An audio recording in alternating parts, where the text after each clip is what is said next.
ओम नमो भगवते वासुदेवाय नमः। आप सभी को वैशाख पूर्णिमा व्रत की हार्दिक शुभकामनाएं। आज आप सभी सुनेंगे वैशाख पूर्णिमा व्रत की कथा। कथा को पूर्ण श्रद्धा भाव और प्रसन्न मन से पूरा सुने। वैशाख पूर्णिमा व्रत की कथा को सुनने मात्र से व्यक्ति की हर मनोकामना पूर्ण होती है, माता लक्ष्मी की कृपा प्राप्त होती है और साथ ही जीवन में कष्टों और दुखों से मुक्ति मिलती है। द्वापर युग में एक समय की बात है कि यशोदा जी ने भगवान श्री कृष्ण से कहा, हे कृष्ण, तुम सारे संसार के उत्पन्न करता, पोषण तथा उसके संहार करता हो। आज कोई ऐसा व्रत मुझसे कहो जिसके करने से मृत्यु लोक में स्त्रियों को विधवा होने का भय न रहे तथा यह व्रत सभी मनुष्यों की मनोकामना पूर्ण करने वाला हो। तब भगवान श्री कृष्ण कहने लगे कि हे माता, तुमने अति सुंदर प्रश्न किया है। मैं तुमसे ऐसे ही व्रत को सविस्तार कहता हूँ। सौभाग्य की प्राप्ति के लिए स्त्रियों को 32 पूर्णिमाओं का व्रत करना चाहिए। इस व्रत को करने से स्त्रियों को सौभाग्य की प्राप्ति होती है। यह व्रत अचल सौभाग्य को देने वाला और भगवान शंकर के प्रति मनुष्य मात्र की भक्ति को बढ़ाने वाला है। यशोदा जी कहने लगी, हे कृष्ण, सर्वप्रथम इस व्रत को मृत्यु लोक में किसने किया था, इसके बारे में विस्तार पूर्वक मुझसे कहो।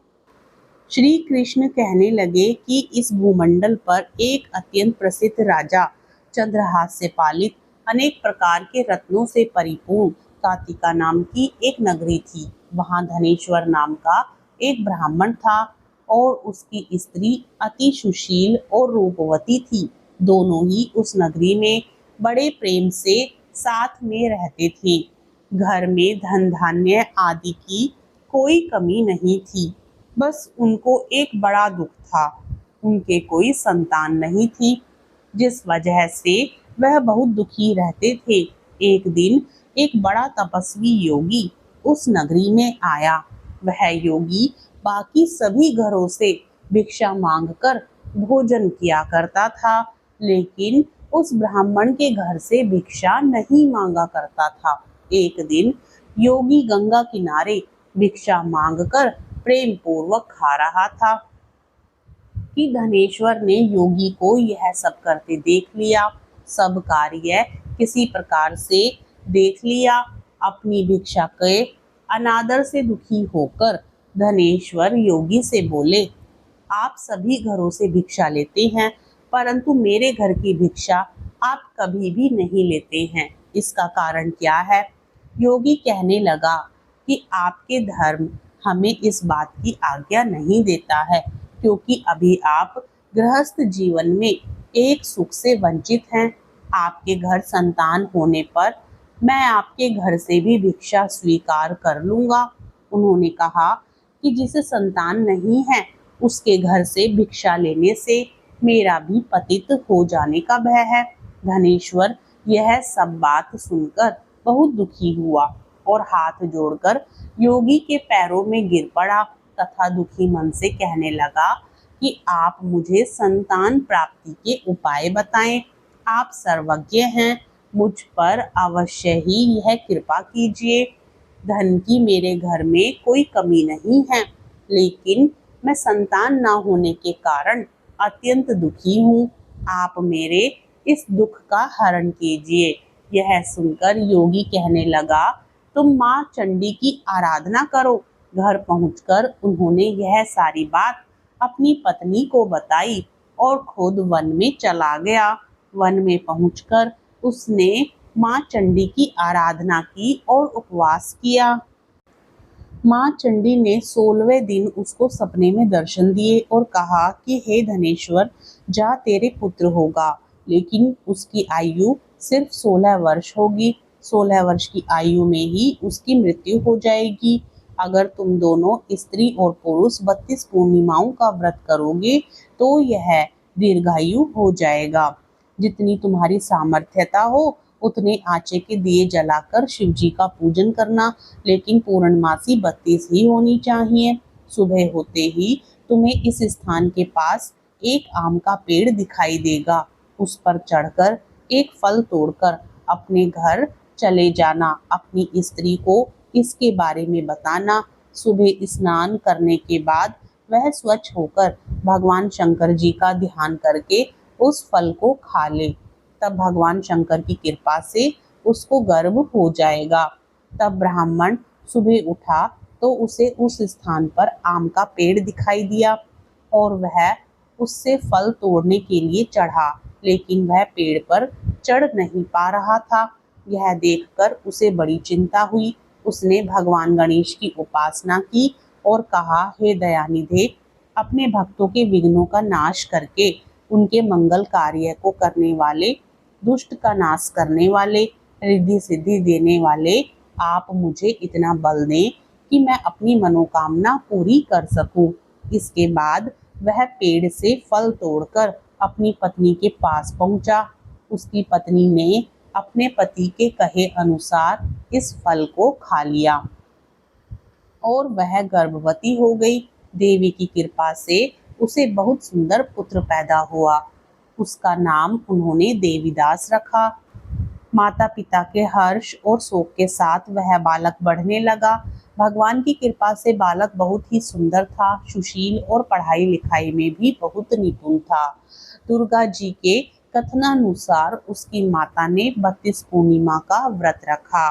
जैसे ही 16वां वर्ष लगा, दोनों पति पत्नी बहुत दुखी हुए, कहीं उनके पुत्र की मृत्यु ना हो जाए। उन्होंने सोचा कि अगर उनके सामने यह सब हुआ तो वह कैसे देख पाएंगे। तभी उन्होंने देवीदास के मामा को बुलाया और 1 वर्ष के लिए देवीदास को काशी में पढ़ने के लिए भेज दिया। 1 वर्ष के बाद उसे वापस लेकर आना। देवीदास अपने मामा के साथ एक घोड़े पर सवार होकर चल दिया। उसके मामा को उसके मृत्यु की बात पता नहीं थी। दूसरी तरफ दोनों पति पत्नी ने 32 पूर्णमासी का व्रत पूरा कर लिया था। दूसरी तरफ मामा और भांजा दोनों रात गुजारने के लिए रास्ते में एक गांव में रुके। उस दिन गांव में ब्राह्मण की कन्या का विवाह होने वाला था। जिस धर्मशाला में वर और बारात के बाकी लोग रुके हुए थे, उसी धर्मशाला में देवीदास और उसका मामा ठहर गए। उधर कन्या को तेल आदि चढ़ने के बाद जब लगन का समय आया तो वर की तबीयत खराब हो गई। वर के पिता ने अपने परिवार वालों से विचार विमर्श करके कहा कि यह देवीदास मेरे पुत्र जैसा ही है, मैं इसके साथ लगन करा दूं और बाद में बाकी सारे काम मेरे बेटे के साथ पूरे हो जाएंगे। ऐसा कहने के बाद वर के पिता देवीदास को मांगने के लिए उसके मामा के पास गए और उन्हें सारी बात बताई। मामा ने कहा कि कन्यादान में जो भी कुछ मिलेगा वो हमें दे दिया जाए। वर के पिता ने बात स्वीकार कर ली। इसके बाद देवीदास का विवाह कन्या के साथ संपन्न हो गया। इसके बाद वह अपनी पत्नी के साथ रात्रि में भोजन नहीं कर सका और मन में विचार करने लगा कि न जाने यह किसकी पत्नी होगी। यह सोचकर उसकी आंखों में आंसू आ गए।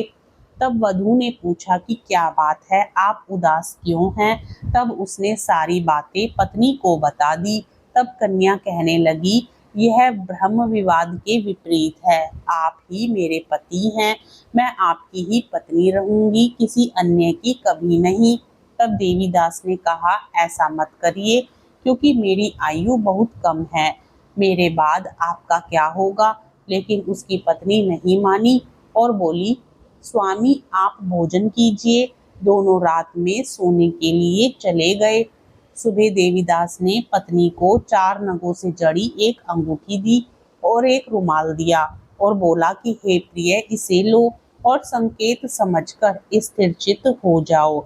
मेरे मरण और जीवन जानने के लिए एक पुष्प वाटिका बना लो, उसमें सुगंधित वाली एक नव मल्लिका लगा लो, उसको प्रतिदिन जल से सींचा करो और आनंद के साथ खेलो कूदो।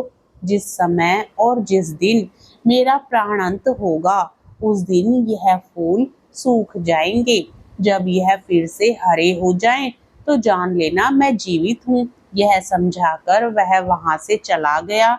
इसके बाद जब वर और बाकी बाराती मंडप में आए तो कन्या ने उसे देखकर कहा कि ये मेरा पति नहीं है, मेरे पति वह हैं जिनके साथ रात में विवाद हुआ है।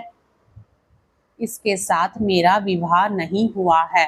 अगर यह वही है तो यह बताए कि मैंने इसको क्या दिया है। साथ ही कन्यादान के समय मिले हुए आभूषण उन्हें दिखाए। कन्या की ये सारी बातें सुनकर वह कहने लगा कि मैं यह सब नहीं जानता। इसके बाद सारी बारात भी अपमानित होकर लौट गई। भगवान कृष्ण बोले, हे माता, इस प्रकार देवीदास काशी चला गया। कुछ समय जब बीत गया तो एक सर्प उसको डसने के लिए वहां आया, लेकिन वह उसको काट नहीं पाया क्योंकि उसकी माता पिता ने पहले ही 32 पूर्णिमा का व्रत पूरा कर लिया था। इसके बाद खुद काल वहां पहुंचा। भगवान की कृपा से तभी वहां माता पार्वती और भगवान गणेश आ गए। देवीदास को मूर्छित दशा में देखकर माता पार्वती ने भगवान शिव से प्रार्थना की कि महाराज, इस बालक की माता ने पहले ही 32 पूर्णिमा के व्रत कर लिए हैं, आप इसको प्राण दें। भगवान शिव ने माता पार्वती के कहने पर उसे प्राण दान दे दिया। उधर उसकी पत्नी उसके काल की प्रतीक्षा कर रही थी। उसकी पत्नी ने जाकर देखा कि पुष्प और पत्र दोनों ही नहीं है, तो उसको बहुत आश्चर्य हुआ। और जब उसने देखा कि पुष्प वाटिका फिर से हरी हो गई है तो वह समझ गई कि उसका पति जिंदा हो गया है। इसके बाद वह बहुत ही प्रसन्न होकर अपने पिता से कहने लगी कि मेरे पति जीवित हैं, उनको ढूंढिए। जब 16वां वर्ष व्यतीत हो गया तो देवीदास भी अपने मामा के साथ काशी चल दिया। इधर उसकी पत्नी के परिवार वाले उन्हें ढूंढने के लिए जा ही रहे थे कि उन्होंने देखा कि देवीदास और उसका मामा उधर ही आ रहे थे। उसको देखकर उनके ससुर बहुत प्रसन्न हुए और उसे अपने घर ले आए। वहां सारा गांव इकट्ठा हो गया और कन्या ने भी उसे पहचान लिया। देवीदास ने इसके बाद अपनी पत्नी और मामा को लेकर वहां से चल दिया। उसके ससुर ने भी उसे बहुत धन दहेज दिया।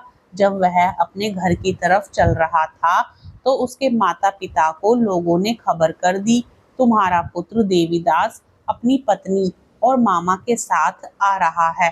ऐसा समाचार सुनकर पहले तो उन्हें विश्वास नहीं हुआ, लेकिन जब देवीदास आया और उसने अपने माता पिता के पैर छुए तो देवीदास के माता पिता ने उसका माथा चूमा और दोनों को अपने सीने से लगा लिया। दोनों के आने की खुशी में धनेश्वर ने बहुत दान दक्षिणा ब्राह्मणों को दी। श्री कृष्ण जी कहने लगे कि इस तरह धनेश्वर को 32 पूर्णिमाओं के व्रत के प्रभाव से संतान प्राप्त हुई। जो स्त्रियां इस व्रत को करती हैं वह जन्म जन्मांतरों तक वैधव्य का दुख नहीं भोगती हैं और सदैव सौभाग्यवती रहती हैं। यह मेरा वचन है। यह व्रत संतान देने वाला और सभी मनोकामनाओं को पूरा करने वाला है। प्रेम से बोलिए श्री हरि विष्णु भगवान की जय। जय भोलेनाथ। सर्व देवी देवताओं की जय। कथा अच्छी लगे तो वीडियो को लाइक करें, शेयर करें और इस प्रकार की धार्मिक कथाएं सुनने के लिए चैनल को सब्सक्राइब करें।